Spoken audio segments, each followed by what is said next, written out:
क्या हुआ कि इन्होंने कुछ ऐसे मुझे बोल दिया, और फिर मैं लिया ठक से अपना दरवाज़ा खोला और मैं चली गई पार्क में।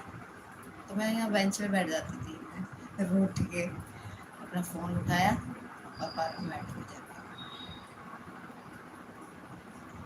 यस, तो बस वहाँ बैठ गई।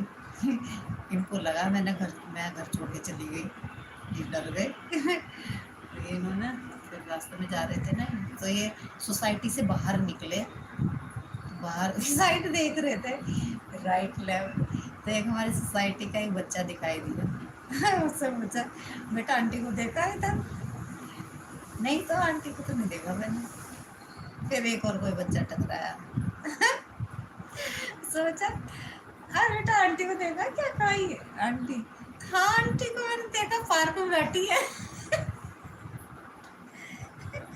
पार्क में बैठी, तो मैंने पार्क से लेकर वही पहुंच गई।